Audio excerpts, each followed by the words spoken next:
ዓመታት አንተን አይለውጡህም ዘመናት አንተን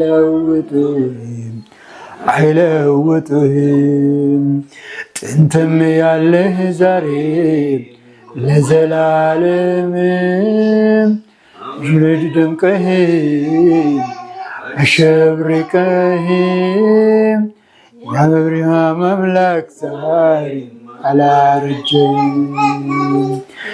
የአምላክ ዛሬ አላረጀም የአምላክ ዛሬ አላረጀም ዓመታት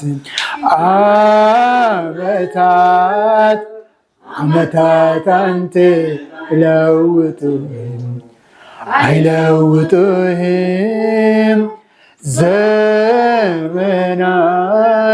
ዘመናት አንተ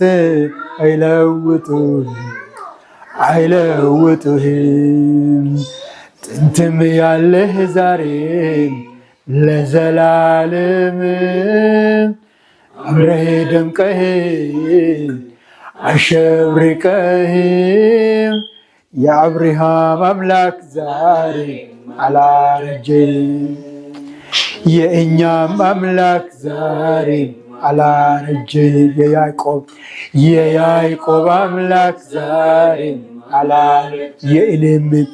የእኔም አምላክ ዛሬ አላረጀም የአባቶቻችን የአብርሃም የይስሐቅ የያዕቆብ አምላክ የነቢያት የሐዋርያት አምላክ የጥንት ቤተ ክርስቲያን ዘመን አምላክ ዛሬም ያልተለወጥክ ያላረጀ ኃይል ስልጣንህ ጉልበትህ እውቀትህ ጥበብህ ማስተዋልህ ሁሉን ቻይነትህ ሳይወሰድብህ ያለህ እንደገና በሚመጣውም መጨረሻ የሌለውን ዘመን ሁሉ የምትኖር እግዚአብሔር የምትኖር ጌታ ስላኖርከን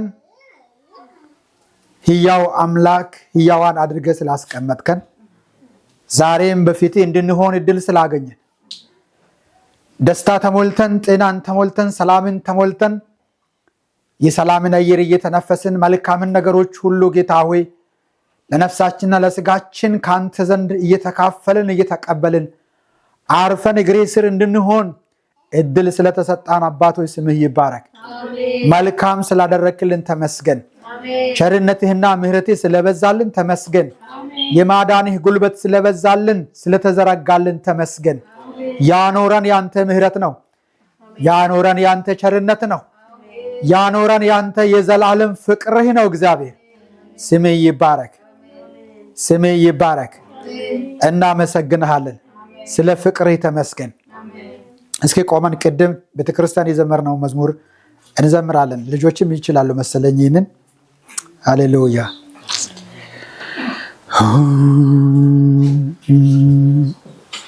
ኢየሱስ ፍቅርህ ያኖረናል ሃሌሉያ ቸርነትህ ምሕረትህ ያኖረናል ሃሌሉያ ኢየሱስ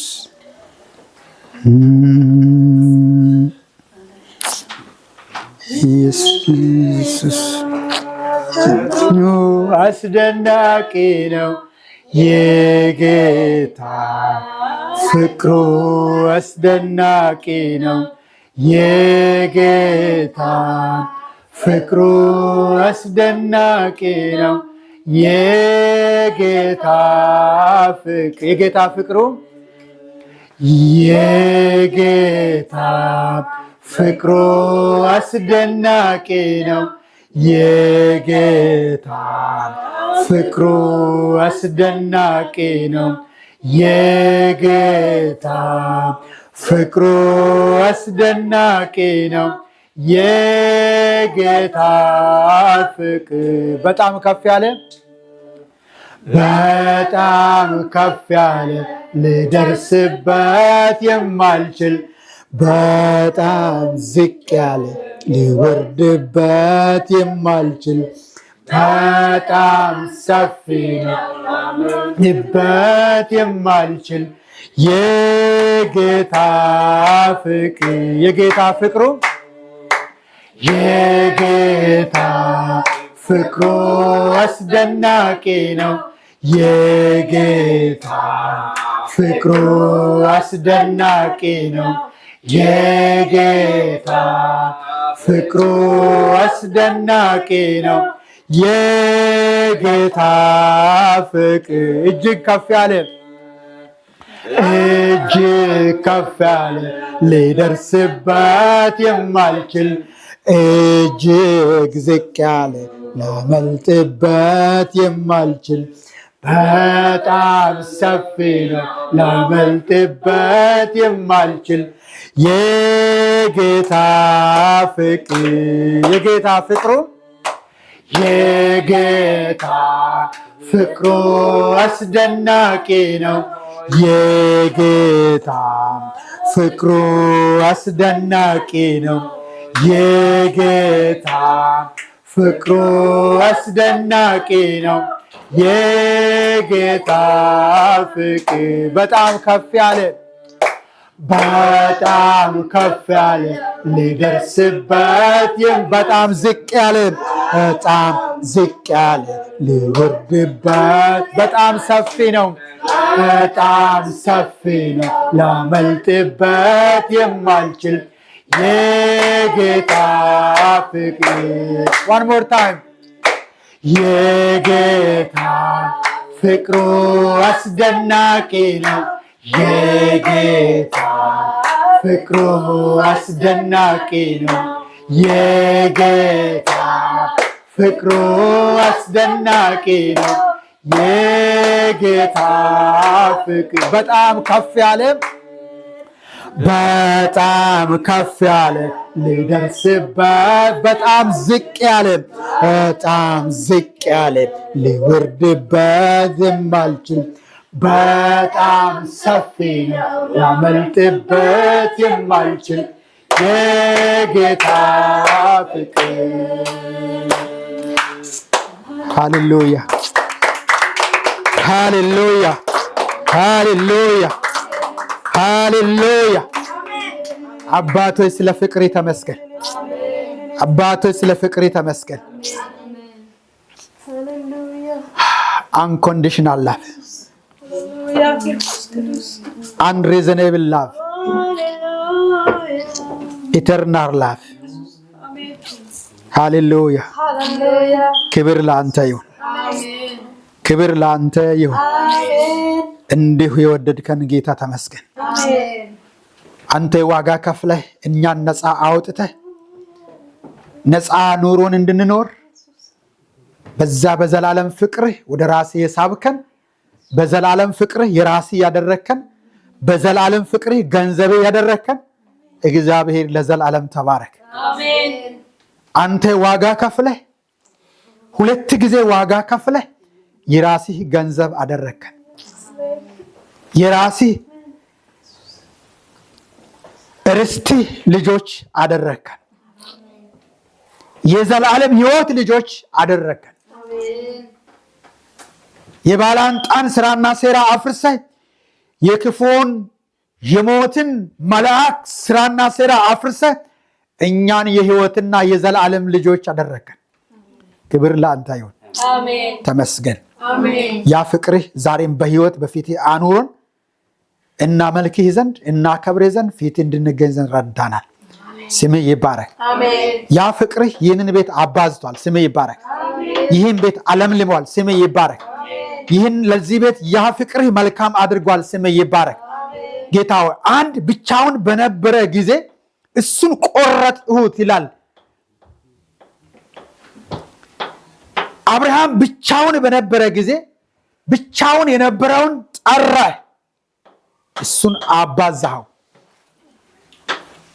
በዓለም በምድር ሁሉ ላይ ተባዝቶ ዘሩ ምድርን እንዲሞላ ያደረከው ብቻውን የነበረውን ጠራኸውና አጋባው ልጆችን ሰጠ የራሱንና ሰማያዊ ልጆችን ሁሉ ሰጠ ምድርን በሱ ባረከ መሳይ ብቻውን በነበረ ጊዜ አቡ ብቻዋን በነበረች ጊዜ ያንተን ሰማያዊ ፈቃድ በመካከላቸው አኖርክና አባዛህ።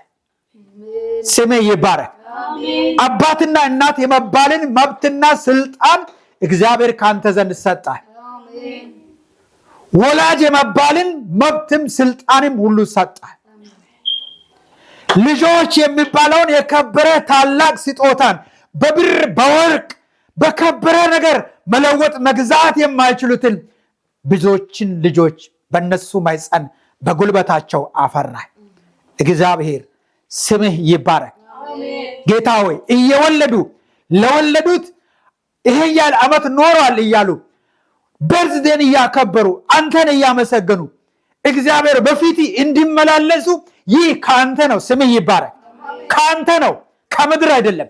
ካንተ ነው፣ ከዘመድ ከወዳጅ ከአያት ከአጎት ከአክስት ከማንም አይደለም። ካንተ ከልዑል እግዚአብሔር ከሰማይ የሆነ እድልና ተስፋ ድርሻ ነው። ስምህ ይባረክ። ተመስገን ተመስገን ተመስገን ስለሰጣቸው ስለነዚህ ፍሬዎች እግዚአብሔር ስምህ እየተባረከ ይሁን። ስለነዚህ ልጆች ስምህ እየተባረከ ይሁን። እግዚአብሔር ስለዚህ ህዝብ እግዚአብሔር ታላቅ ህዝብም አደርግሃለሁ ብለህ ለአብርሃም ተናግረሃል። እነሱ የሰሙት ቋንቋና ድምፅ ባይኖር እንኳን አንተ አንድ ብቻቸውን ከነበሩበት እግዚአብሔር ሰብስበህ ታላቅ ህዝብ አድርገሃል። ስምህ ይባረክ። ስምህ ይባረክ። በዛ አንተ ታላቅ ህዝብ ልታደርግ በተነሳሳይበት ደግሞ ለማጥፋት የሚታገለውን አጥፍተህ በህይወት ያኖርከው አንተ ነህ። የጠላትን ክፉ ህልም፣ ክፉ ቅዠት፣ ክፉ ፕላን፣ ክፉ ተልእኮን እያበላሸ በህይወት አኖረ። እግዚአብሔር አምላክ ሆይ በማኅፀናቸው የሰጣቸውን ትውልድ እያባዛ ያኖርከው እግዚአብሔር አንተ ነህ። ስምህ ይባረክ። ልጆች የእግዚአብሔር ስጦታ ናቸው ብሏል ቃል። ከአንተ ብቻ የሚገኝ ስጦታ ምንድን ነው ቢባል ይህ ብቻ ነው። ከማንም ከየትም በምንም በማንም ጌታው ሊሆን የማይችል ስጦታ የልጅ ስጦታ ነው።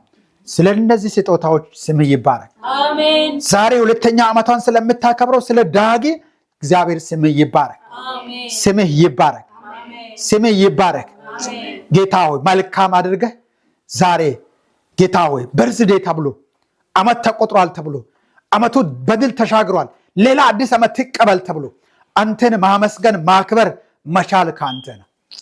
ተመስገን። አሜን። ስምህ ይባረክ። አሜን። ቃል እናነባለን። ቃልህን ባርክልን። አሜን። አብርሃኑን በኢየሱስ አሜን አሜን። እንቀመጣለን።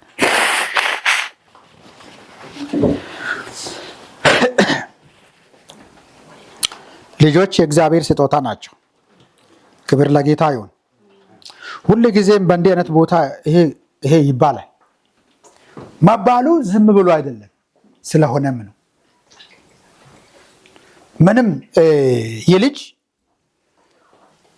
ወላጆች ልጅ ማግኘት ወላጆች ስለሆኑ ብቻ አይደለም፣ ወላጆች ሆነው አብረው ስለኖሩ አይደለም። ልጆች ለወላጆች የተሰጡት ሁሉ ጊዜ እየተደገመ ቢባል እንኳን እውነት ነው ይገባል ያስብላል አይደል? ያስብላል። ምንም እንዲህ አይነት ልጅ ብለው ዳጊን አይነት እንዲህ ይሄ የምትመስለውን ፈልጌ ሰራሁ ብላ አበራሽ ወይም መሳይ አላመጡ። በቃ እንዲህ አይነት ልጅ በመካከላቸው ሰጣል ብሎ ሰጥቶ ያመጣው እግዚአብሔር ነው። አሜን። የእግዚአብሔር ስጦታ ነው። የከበረ ቆይ አንድ ጥያቄ ልጠይቀው ልፈትናችሁ። $100 ሚሊዮን እንሰጣችኋለን ብትባሉ ትሰጣላችሁ? ዳግን ለማን ለሆነ ሰው? እሺ $200 ሚሊዮን ዶላር እኮ ነው ያልኩ አለ። ብር አላልኩም እኮ ዶላር ነው ያልኩ። መሳይ የምሰጥ መሰለኝ።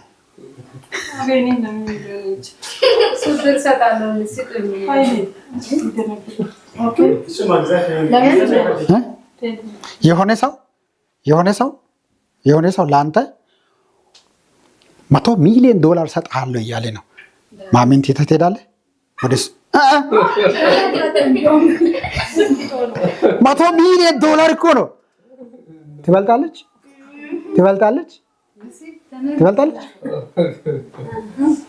ዶላር ሲባል ሁሉ ጊዜ የከበረ ትልቅ ሰፊ ነው አይደል? ግን የማንም አእምሮ ትላንት ወዲያ ነው 4 ዓመት የቆየ ነገር ነው ይባላል። ይሄ በልጆች መጫወቻ ላይ አይታችሁ ሊሆን ይችላል። በደንብ በጥልቀት አላየሁም። እኔ ሁል ጊዜ ቁጭ ብዬ በስርዓት ፎን ከፍቼ አሁን አለ እያልኩ አይደለም የማየው፣ እየነዳሁ ነው የማየው። ዝም ብዬ እንደዚህ እያንሸራተትኩ እያየሁ ነበርና አባትና ልጅ በዚህ በአሜሪካ የት ሀገር እንደሆነ በትኩረት አላየሁትም፣ ግን አባትና እናት አንድ ልጃቸውን ይዘው ወደ መጫወቻ ቦታ ሄደዋል። መጫወቻ ቦታ ላይ እነሱም አብረው ሊጫወቱ በዚህ በሰሜር መጫወታ ጊዜ ላይ ነው ይዘው ሄደው በዛ በመጫወቻው በረዥሙ ሁሉም ሰው ገብቷል፣ ሁሉም ሰው ታስሯል። ግን ከስር ስንት ነው? 10 ሜትር ጥልቀት አለ። ይሄ እንትኑ ማሽኑ በሚያልፍበት ቦታ ላይ 10 ሜትር ጥልቀት አለ እና በዛ ላይ ሁላቸውም ገብተዋል። ወላጆችም ገብተዋል፣ ልጅም ገብቷል። ከዛ ማሽኑን የሚቆጣጠረው ኦፕሬተር ሁሉም ቼክ አድርጓል። ማሽኑ ምንም ቀይ አያሳይም፣ ሁሉም ግሪን ነው። በቃ ምንም ችግር የለም። ከዛ ማሽኑ ጨቅ ሲደረግ ማሽኑ ይዞ ሲሄድ መካከላቸው የነበረው ያ አንዱ ልጃቸው ልክ ማሽኑ ሲሽከረከር ከመካከል ወጥቶ ወደዛ ወደ 10 ጥልቀት ወዳለው ያ ብቻ ጥልቀቱ ብቻ አይደለም፣ ማሽኑ ራሱ የሚቆራርጥ ነው። እዛ ወደቀ። ጨለማ ነው፣ ምንም አይታይም። ማሽኑ የሚሄድበት መስመር ምንም አይታይም፣ ጨለማ ምናልባት። ከዛ እነዚህ ወላጆች ተካሰው ዘንድሮ አሁን በዚህ ጊዜ በመጨረሻ በፍርድ ቤት ለዛ ልጅ ካሳ 400 የአሜሪካን ዶላር ነው።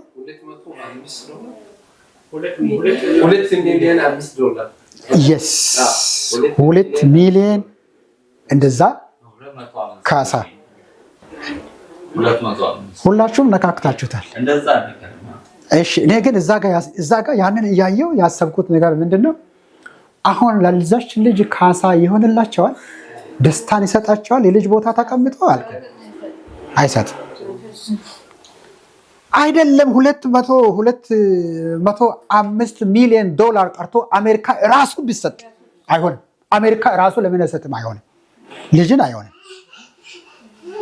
እግዚአብሔር ደምን ከደም አውጥቶ ስጋን ከስጋ አውጥቶ አጥንትን ከአጥንት አውጥቶ እንደዚህ አድርጎ የሰጣ ስጦታ ስለሆነ ከየትም ሊገኝ የማይችል ስጦታ ስለሆነ ውድ አድርጎታል። ይህ ውድ ስጦታ የሰጠን እግዚአብሔር የተባረከ ይሁን። ዛሬ እንደዚህ ደግሞ የምናደርገው ለምን ነው? አንደኛ ፍቅር ነው። ብርዝዴ እናክብር፣ ልብስ እንቀይር፣ እንደዚህ እናብላ፣ እንደዚህ እናጠጣ የሚያስብለው አንደኛ አካሌ ናት፣ ልጄ ናት ነው። ሁለተኛ ኃላፊነት አለብኝ የመጠበቅ። እግዚአብሔር ለእኛ ሲሰጥ ኃላፊነትን የሰጠው ልጅ። ይሄ የምንንከባከበው እኮ ልጆችን የምንንከባከበው ልጆችን ስለምንወዳቸው አይደለም ብቻ አይደለም፣ ኃላፊነት ነው፣ ተጠያቂነት ስላለበት ነው። ሁል ጊዜ በልጅ ላይ የምናደርገው እንክብካቤና ጥንቃቄ ኃላፊነቴን ሊወጣ ነው። እግዚአብሔር በአዳምንና ሔዋንን በምድር ገነት ውስጥ ሲያስቀምጥ በዛ ኑሩ፣ ከዛ ደግሞ ምን አድርጉ? አብጇት ወይም ደግሞ ተንከባከቡ ብሎ በኤድን ገነት ውስጥ እንዳስቀምጣም ሁሉ ልጅንም ደግሞ በወላጅ መካከል ሲያስቀምጥ እግዚአብሔር ተንከባከቡ፣ አሳድጉ፣ ወደዛ እኔ ወደሚፈልገው ደረጃ አድርሱልኝ ብሎ ነው።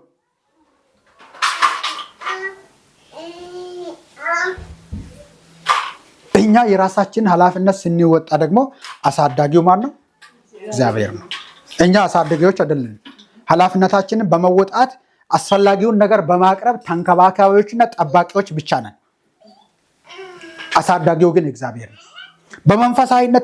በመንፈሳዊ መንገድም ስንመጣ እኛ ሁል ጊዜ ተንከባካቢዎች፣ ጠባቂዎች እንጂ አሳዳጊዎች አይደለንም። ለምሳሌ አንድ ጊዜ በመጽሐፍ ቅዱስ በአንደኛ ቆሮንቶስ ላይ ስለ ጳውሎስና ስለ አጵሎስ መጽሐፍ ቅዱስ ሲናገር በቤተ ክርስቲያን ውስጥ ያሉ አገልጋዮች አቤኔዘር don't disturb your mom, listen, she is all time she is with you. Okay? እኔ የአጵሎስ ነኝ፣ እኔ የጳውሎስ ነኝ፣ እኔ የኬፋ ነኝ፣ እኔ የክርስቶስ ነኝ እያሉ ሲከፋፈሉ ቃሉ እንደዚህ ነው አለው ጳውሎስ። ጳውሎስ ተከለ፣ አጵሎስ አጠጣ፣ እግዚአብሔር ያሳድግ ነበር። በበራፉ ችግኝ የተከለ ሰው ከመኮትኮትና ውሃ ከማጠጣት ያለፈ የሚያደርግ ነገር አለ? ይሄ ብቻ ነው። ችግኙንም እግዚአብሔር ችግኙንም እኮ ያሳድጋል፣ ችግኙንም ይጠብቃል። ኦኬ እንጨት ነው ብለን እንደምንለው አይደለም። እንጨቱን ከተከልን እግዚአብሔር እንዳያድግ እንዲደርቅ ማድረግ አይችልም? ዝም ማለት አይችልም? ይሄ ሰው ለፍቷልና ውሃ አጣጥቷልና አንተን ተክሏልና ይደግለት ጥላሁን ለምድርቱ አንተ ብሎ እግዚአብሔር ተክሉን ያሳድገዋል። እና ምንድነው አለ? የሚያሳድግ እግዚአብሔር ነው። በመንፈሳዊ ቋንቋም የሚያሳድግ እግዚአብሔር ነው። በስጋ ቋንቋም ወላጅ የልጅ ተንከባካቢ፣ ለልጅ የሚያስፈልገውን አቅራቢ፣ ክፉ ነገር እንዳያገኘው ከእግዚአብሔር በላይ አይደለም፣ የራሱን ያህል ጠባቂ እንጂ አሳዳጊ አይደለም። እንደው እኛ ምንችል ቢሆን ማለት ነው። እንደው እኛ ብንችል ልጆቻችን በየትምህርት ቤቱ በገቡበት ሁሉ A+ ብቻ አግኝተው እንዲወጡ ነው የምናደርገው። እኛ ብንሆን ማለት ነው በራሳችን ቢሆን A+ ብቻ ኖ ኖርማል ኦንሊ A+A+A+ ልጄ 8ንም 7ንም ሳብጀክት A+ ብቻ አግኝቶ እንዲወጣ ማድረግ አልችልም። ግን ያም ማድረግ የሚችለው እግዚአብሔር ነው። የተማሪው ደግሞ ጥረት ነው፣ የልጆቻችን ጥረት ነው። ስለዚህ እግዚአብሔር ለኛ ልጆችን ስጦታ አድርጎ ሰጥቶናል። የሰጠንን ልጆች ደግሞ እኛ በኃላፊነት ተቀብለን ወይም ተጠቅመን ኃላፊነታችንን ከተጠያቂነት ለመወጣት ከመስራት ያለፈ ምንም አይነት አቅምም ጉልበትም የለንም። ያ ብቻ ነው። ስጦታውን ሰጥቶ ደግሞ በስጦታው ዙሪያ እግዚአብሔር ስራ ሲያሰራን ነው። መጽሐፍ ቅዱስ ላይ መዝሙረ ዳዊት 78 ላይ እንዲህ የሚል ቃል አለ። እሱን አነባለሁ። ዳጊ እንዲህ የሚል ቃል አለ። ሕዝቤ ሆይ ሕጌን አድምጡ፣ ጆሮአችሁንም ወደ እኔ ቃል አዘንብሉ። አፌን በምሳሌ ይከፍታለሁ፣ ከቀድሞ ጀምሮ ያለውንም ተምሳሌት እናገራለሁ። የሰማነውንና ያወቅነውን አባቶቻችን የነገሩንን ለሚመጣ ትውልድ ከልጆቻቸው አልሰወሩም። የእግዚአብሔርን ምስጋናና ኃይሉን ያደረገውንም ታምራት ተናገሩ። ለማን? ለልጆቻቸው። ለልጆቻቸው ያስታውቅ ዘንድ ለአባቶቻችን ያዘዘውን ምስክር በያዕቆብ አቆመ፣ በእስራኤል ሕግን ደግሞ ሰራ ይላል። በያዕቆብ አቆመ፣ በእስራኤል ደግሞ ሕግን ሰራ። እዚህ ጋር ያዕቆብና እስራኤል ልዩነቱ ምንድን ነው? ያዕቆብ ሳይባዛ በፊት ቃል ኪዳን እንደተቀበለ ያለ ጊዜ ማለት ነው። ያዕቆብና እስራኤል ማለት አንድ ነው። ያዕቆብ እስራኤል ይባላል፣ እስራኤል ደግሞ ያዕቆብ ይባላል። ያዕቆብ ብቻውን በነበረ ጊዜ በሲንግል ስሙ ያዕቆብ ነው። ግን ሕዝብ ከሆነ በኋላ ደግሞ እስራኤል በሚል ስሙ ተቀይሯል።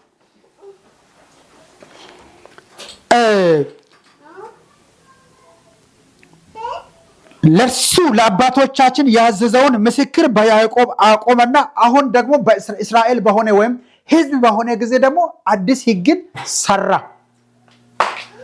ምን የሚያደርግ ሕዝብ ነው? ምን የሚያደርግ ሕግ ነው የሰራው?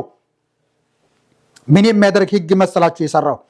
እግዚአብሔር በሕዝቡ በእስራኤል ላይ የሰራውን ትልቁን ክንዱን ወይም ደግሞ ትልቁን ስራውን ለልጆቻቸው ወይም ለትውልድ እንዲነግሩ ያንን ሕግ ነው የሰጠው።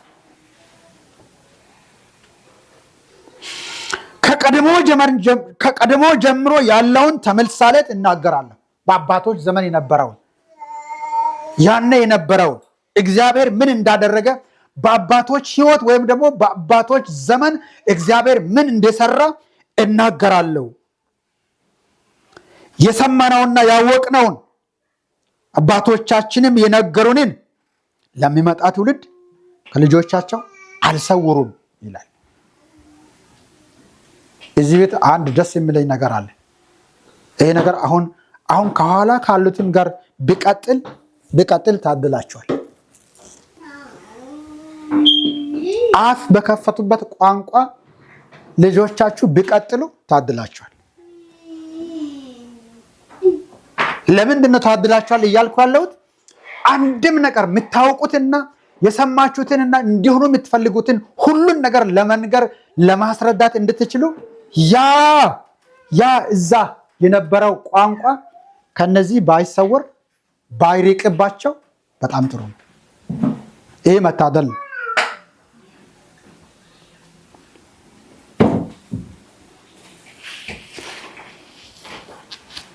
ብዙ ጊዜ እኛ ቤት አለ እንደዚህ አይነት ጥረት። ይሄ ጥረት ቢቀጥል ደስ ይለኛል። በዚህ እኛ በትምህርት ያገኘነው አፍ የከፈትንበት አይደለም፣ በትምህርት ያገኘነውን የኢትዮጵያን ቋንቋ መናገር ለእኛ ጥሩ ነው። ለምን? የልባችንን አውጥተን እንናገራለን። ቀድሞ የነበረው ምን እንደሆነ እኛ የቋንቋ እጥረት አለብን። እነሱ ከኛ አልፈው ሄደዋል። እኛ አፍ የከፈትነውን ቋንቋ ከምንናገረው በላይ እነሱ ደግሞ አሁን እዚህ ጋር ከዛ በላይ እየተናገሩ ናቸው።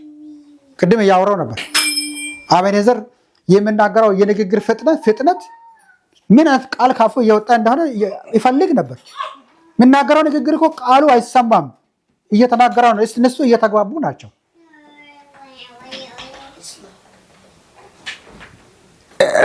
እሱ እየተረዳቸው ነው፣ እነሱ ደግሞ እሱን እየተረዱት ነው። እኛ ግን አንረዳው። አትረዱትም። እኔ ሁሉ ጊዜ ቀስ ብለሽ ተናገሪ ነው ብለው። ለምን? እነሱ አሁን ትተትታ አድርገው ይሄዳሉ። እዛ እኔ ወደኋላ ተመልሼ እያሰብኩ ከምቸገር እስኪ ቀስ በልና አስረዳኝ ንገረኝ ነው ብለው። ለምን? ቅድም ከምንናገረው በልጆች ላይ ካለን ኃላፊነት አንዱ እግዚአብሔር ከዚህ በፊትም ሲናገር እንደነበር አስታውሳለሁ። አሴር ተወልዶ ከሆስፒታል ሲወጣ ጫማ አድርጎ ነው የወጣው። ሁልጊዜም አልረሳው ነገር ማለት ነው። በጫማ ነው የወጣው ከሆስፒታል ተወልዶ ማለት ነው። በተወለደ በ4ኛ 5ኛ ቀን ጫማ አድርጎ የለም እንደ አለ አይደል? የራሳቸው ጫማ አለ ሲወጡ። እንደዚህ አይነት ሶል ባይሆንም ቆዳ ባይሆንም ሶፍት የሆነ ጫማ አለ አድርገው ይወጣል። እነዚህም ከሆስፒታል ሲወጡ ይህንን ጫማ አድርገው ነው የወጡት። እኔ ግን በእግሬ ላይ ጫማ ያገኘሁት 9ኛ ክፍል ሲሄድ ነው። ያሁን ከአካባቢ ርቄ ስለሚሄድ ነው ሸራ ጫማ ነው ያገኘሁት። እስከ 8ኛን እስኪጨርስ ድረስ 30 ደቂቃ በእግሬ እየተጓዝኩ ተምሬ ኮረኮንችን ሁሉ እየተራመድኩ ኖሬ 9ኛ ክፍል ለመሄድ ነው እኔ ጫማ የሚባለውን ያገኘሁት።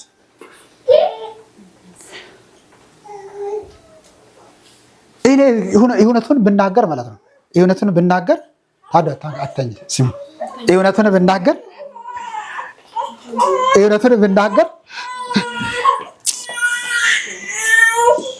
አይዞሽ በቃ ቻይ ዛሬ ያንቺ ቀነቀ ነው።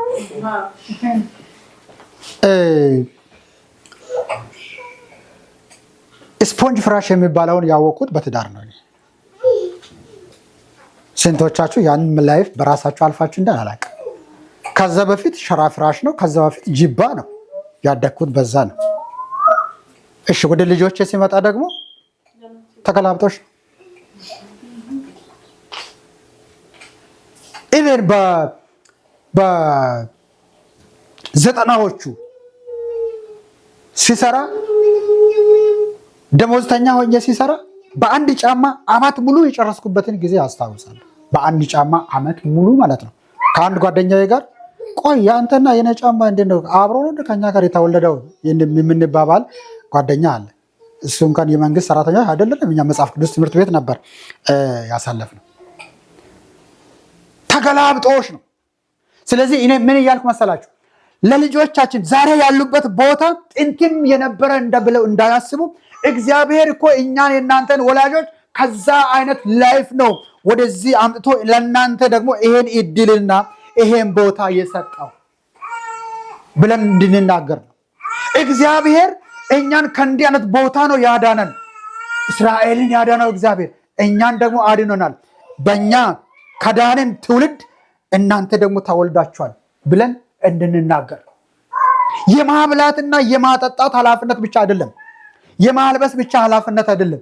እኛ ከተማ በከተማው አይደለም፣ በከተማ እሱ በአፍሪካም ሊወዳደር የሚፈልግ ሰው ነው በሀብቱ 12 ልጆች አሉት። ግን የልጆቹን ስም ሁሉን አያውቅም። ሙሉ የ12ቱንም ልጆች ስም አያውቅም።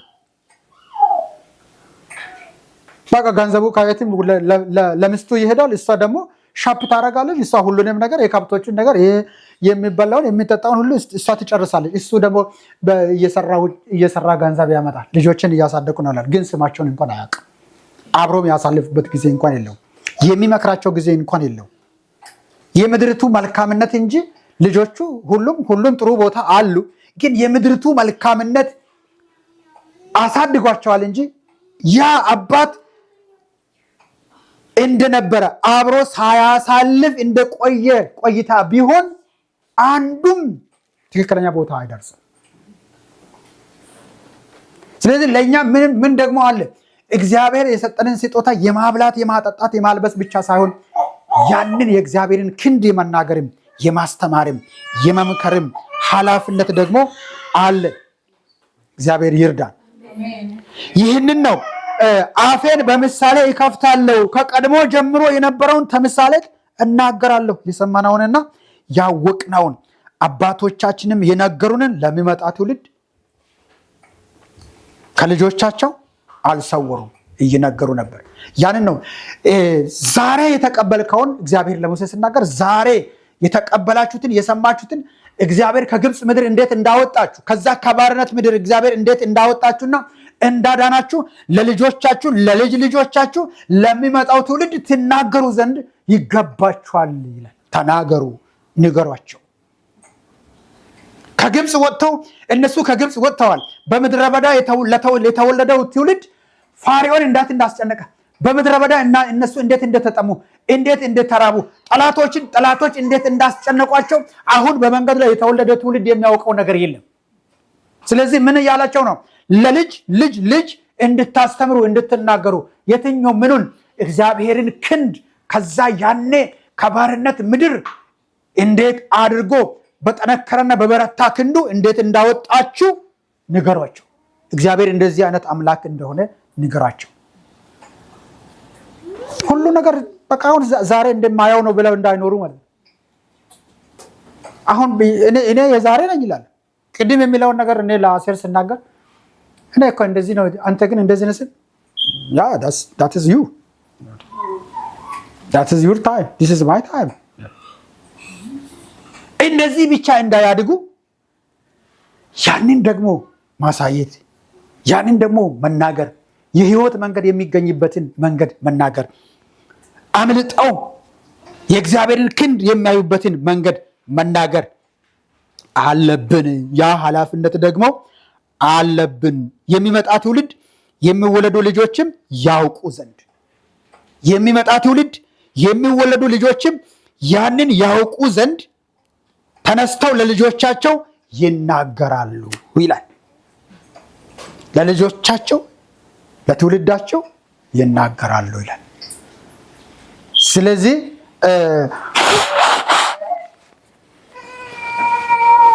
እንደዚህ ልደት በማክበር ደስ በማሰኘት የሚበሉትን የሚጠጡትን መጫወቻ ቦታ በመውሰድ ሌላ ሁሉ ደስ የሚያሰኛቸውን ነገር በማድረግ እንደምንንከባከብ ሁሉ ይሄንን እውነት ደግሞ ከየትና እንዴት እንደመጣችሁ ደግሞ ማሳየትና መናገር አለብን። እኔ ትላንት ማን ነበርኩኝ? በእኛ ቤት ምረቃ ሳምንት ምረቃ ካለፈ በኋላ አንድ ነገር አስብ ነበረ። ምን አስብ መሰላችሁ? እቺ ምሳሌ ተናግሬ ፈሌ ትጸልያለህ እጨርሳለሁ። ከጸሎት ተነስቼ ሳሎን ላይ ቁጭ ባልኩበት ቤቱን አይ ነበረ። ቤቱን እያየው ወደኋላ ደግሞ ራሴን ወሰድኩ ወደኋላ። ይሄ ቀድሞ ነበር እንዴ ብዬ ወደኋላ ሲሄድ እኔ ያደግኩበትን ቦታ ወደ አእምሮ ያመጣው። እኛ ቤት 8 ሰዎች ነን። 4 ሴት ልጆችና 2 ወንዶች፣ አባትና እናት 8 ሰዎች ነን። 8ቱም ሰው በአንድ ቤት ይኖራል። በአንድ ቤት በዛ ቤት ያላገባሁት እኔ ብቻ ነው። ሁሉም ከዛ ቤት ነው በትዳር የወጣው። ከዛ ከአንዱ ቤት ማለት ነው። ቤቱም እንዴት አይነት መሰላችሁ? እንዴት ታውቆ እንደሆነ አላውቅም። እናንተ ታውቆ ይሆናል። ሙሉውን እስከ መሬት ድረስ የለበሰ በሌላ ስሙ ሁጉሞ ቤት ነው የሚባለው። እናንተ ጋር ምን እንደሚባል አላውቅም። ይሄ እንደዚያውን ያለው በረንዳ ያለው አይደለም። በረንዳ ያለው ሳር ቤት አይደለም። የድሮ ነው። ሁጉሞ ቤት ይባላል። 2 አይነት እንትን ነው አለ። 2 አይነት ግድግዳ አለ። ከግድግዳ ውጭ ደግሞ በማገር ከላይ እስከታች መሬት ተተክሎ ከዛ ደግሞ የተከደነው የሳር አከዳደነው ራሱ ዛሬ በብሎኬት ከተሰራው ቤት የሚያስንቅ ትልቅ ቤት ነው። በዛ በትልቁ ቤት ስንት ቤድሩም ቢኖር ጥሩ ነው? እስኪ ገምቱ። ስንት ቤድሩም ይኖራል? አንተ አታውቅም። የአዲስ አበባ ልጅ ስንት ቤድሩም? 3 ቤድሩም። ስንት ቤድሩም ይኖራል? እንደ ሳር ቤት ነው። አንዱ ሳር ቤት አንድ ቤድሩም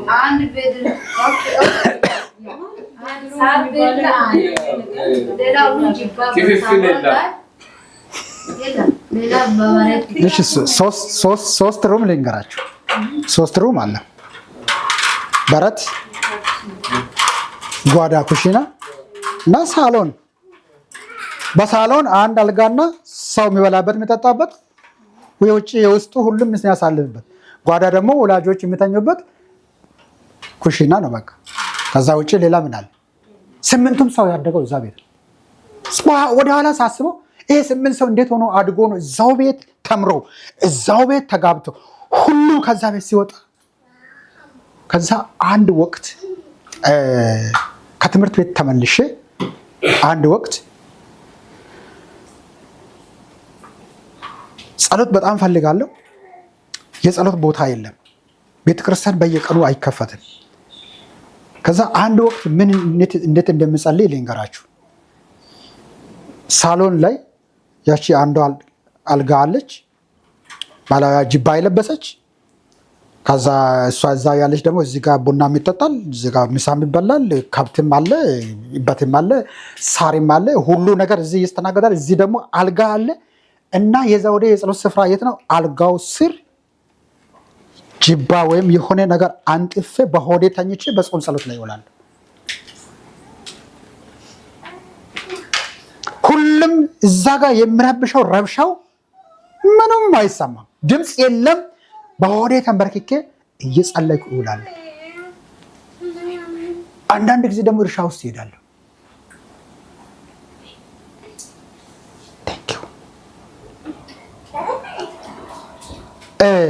ከምን ተነስቼ ነው አሁን ያለሁበትን ያሰብኩት? ወይ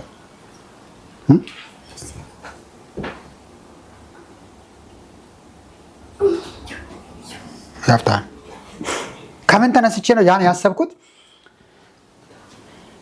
ዛሬ በእንዲህ አይነት ቦታ ላይ ያኔ በሆዴ በዛ ምንም በሌለበት አቧራ ላይ በሆዴ ተኝቼ ስጸልይ እርሻ ውስጥ በኮረኮንች ላይ በጓል በበጋ ጓል ላይ ሄጄ ተንበርክኬ ስጸልይ ያኔ ምንም አልተሰማኝም።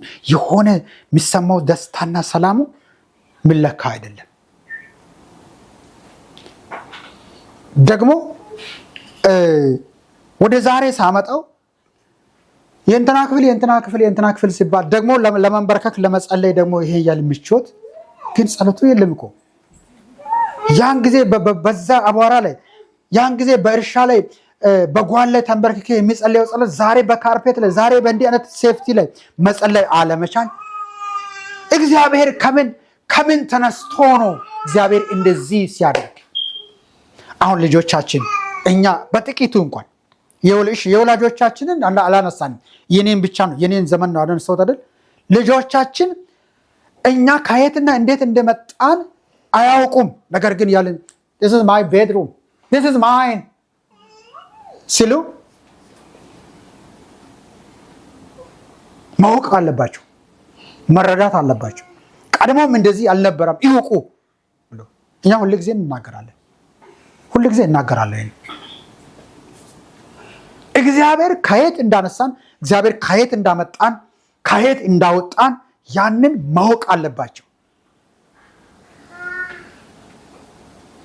ስለዚህ ከቀድሞ ዘመን ጀምሮ ያወቅነውንና የሰማነውን ለትውልዱ ከመናገር ዝም አንልም። ይህም ኃላፊነት በላያችን አለ። እግዚአብሔር መንገዱን ይስጠን፣ ጥበቡን ይስጠን፣ ጉልበቱን ይስጠን። ይህን እንድናደርግ ጥበቡን ይስጠን፣ መንገዱን ይስጠን፣ ጉልበቱን ይስጠን። ካልሆነ ግን አብልተና አጣጥተን አደልበን ብቻ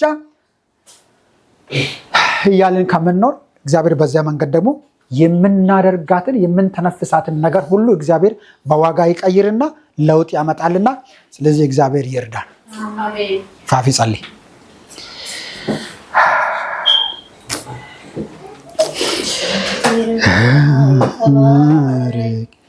እግዚአብሔር በምድር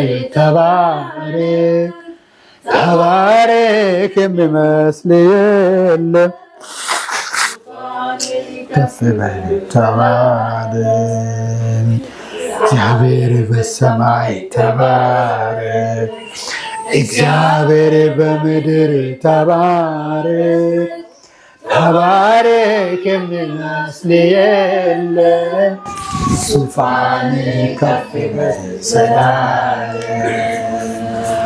መፈታቴን አውጃለሁ፣ ለጠላቴም ነግረዋለሁ። በበጉ ፊት እሆናለሁ፣ ሕዝቡን አዜማለሁ። በሕዝቡ ፊት አቁሞኛል፣ ራሴን በዘይት ቀብቶኛል። አከብረው ዘንድ ይገባኛል። አሜን። መፈታቴን አውጃለሁ፣ ለጠላቴም ነግረዋለሁ። በበጉ ፊት እሆናለሁ፣ የድል ዜማን አዜማለሁ። በሕዝቡ ፊት አቁሞኛል፣ ራሴን በዘይት ቀብቶኛል። አከብረው ዘንድ ይገባኛል። አሜን። የታለ እልልታ ጭብጨባ ለኢየሱስ የሚገባ፣ ለከፈለው ዕዳችንን ላዳነው ነፍሳችንን። በሰማይ በምድር ምስጋና እሱ አምላካችን ነውና፣ ጨለማውን ስለገለጠው ምስጋና ይድረሰው። የምንጠብቀው ተስፋችን ይክበርልን አምላካችን። አሜን። ሃሌሉያ።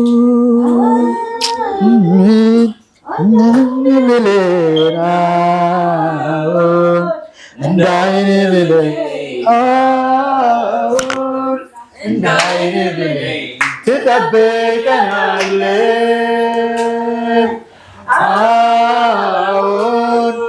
እንዳይን ብሌን እንዳይን ብሌን እንዳይን ብሌን ትጠብቀናለህ። ኧረ ማንስ የሳሮን ጽጌረዳ ነው ውዴ የቆላ አበባ ነው። ኧረ ማንስ የሳሮን ጽጌረዳ ነው ውዴ የቆላ አበባ ነው። ኧረ ማን ይመስልሃል? ኧረ ማን ይመስልሃል? ማን ይመስልሃል? ኧረ ማን ይመስልሃል? የሚመስልና የሚተካከል ማንም የሌለ የሰማይና የምድር መክፈቻ ቁልፎች በእጅ ያለ የሰማይንና የምድር ዳርቻ ሁሉ ፈጣሪ ሃሌሉያ። አቤቱ በእኛ ዘመን ሳይሆን በአባቶቻችን ዘመን እንኳን አቤቱ በአማልክት መካከል እግዚአብሔር ያለ ማን ነው ተብሎ ተፈልጎ የታጣ የሚመስልና የሚተካከል አቻ ተወዳዳሪ የሌለ ብቻዬን ታላቅና ገናና ሆነ መንግስትንና ዙፋንን ደግሞ ክብርህን ለማንም ሳትሰጥ በታላቅ ብርሃን ውስጥ ራስህን ሰውረህ አቤቱ ከብርሃን የተነሳ ፊትህን ከግርማው የተነሳ ፊትህን የሰው ልጅ አይደለም ቅዱስ መልአክ የተባለ ምንም ኃጢአት የሌለ ምንም አይነት ስራ የማይሰሩ የስጋ ምኞት የሌላቸው ቅዱስ ተብሎ በፊትህ ሌት ቀን ማታ ሳያርፉ የሚያመልኩ የሚያመልኩ ቅዱስ መልአክ እንኳን ፊትህን ሳያዩ እግሮቻቸውን ባላቻቸው ስም ሸፍነው ፊታቸውን ሸፍነው ደግሞ በሁለቱ እየበረሩ ከቦታ ወደ ቦታ እየተንቀሳቀሱ የሚያመልኩ ግርማና ሞገስ አስፈሪ የሆነ የእሳት ነበልባል የሆነ አቤቱ ምን